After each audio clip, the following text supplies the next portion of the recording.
Bonjour, le présent document a pour but de vous expliquer les modifications apportées au championnat jeune de la Ligue des Pays de la Loire.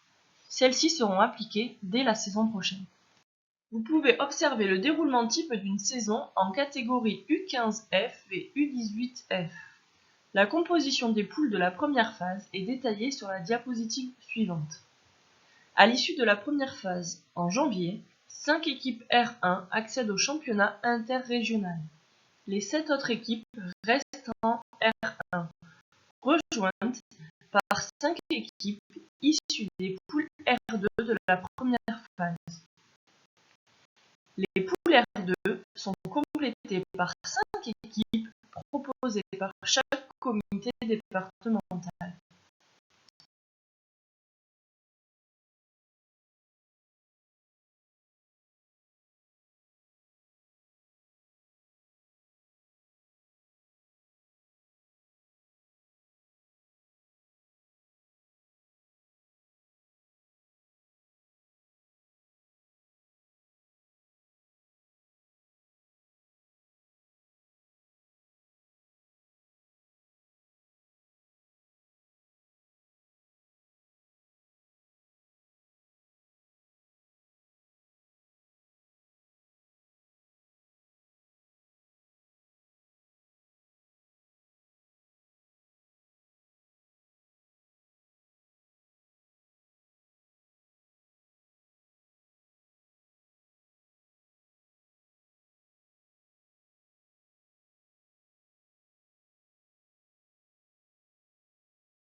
Sur cette diapositive, vous pouvez voir le passage d'une saison à l'autre pour les catégories U15F et U18F.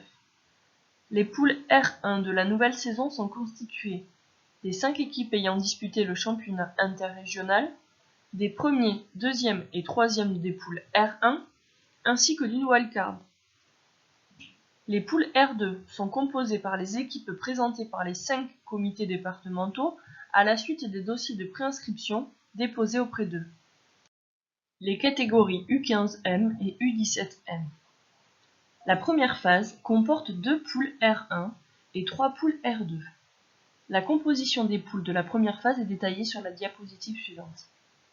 À l'issue de la première phase, en janvier, 5 équipes R1 accèdent au championnat interrégional. 6 équipes restent en R1, rejointes par 6 équipes issues des poules R2 de la première phase. Les poules R2 sont complétées par 5 équipes proposées par chaque comité départemental, ainsi qu'une des 6e R1.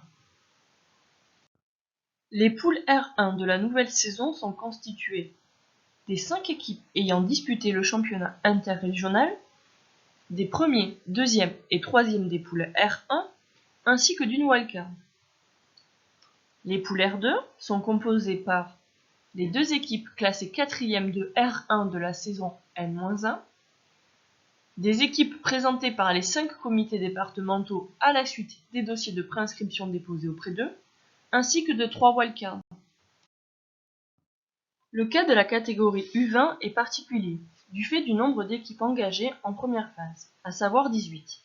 Si nous avions maintenu une poule R1 et 2 poules R2, nous aurions dû faire monter 5 équipes sur 6 en championnat interrégional, ce qui n'avait pas réellement de sens. Nous avons donc préféré créer 3 poules de brassage pour pouvoir envoyer en championnat interrégional les équipes en tête de leur poule. Leur composition est détaillée sur la diapositive suivante. Le mouvement entre la phase 1 et la phase 2 est donc le suivant. Les 3 premiers et 2 deuxièmes intègrent l'interrégion. Un deuxième, les 3 troisièmes et 2 quatrièmes composent la poule R1. Les 7 équipes restantes, rejointes par une équipe de chaque comité, composent les 2 poules R2. Les 3 poules U20M, dites de brassage de la nouvelle saison, sont constituées des 5 équipes ayant disputé le championnat interrégional, des premiers, deuxièmes et troisièmes de la poule R1 de la saison N-1, des équipes présentées par les 5 comités départementaux à la suite des dossiers de préinscription déposés auprès d'eux, ainsi que de 2 wildcards.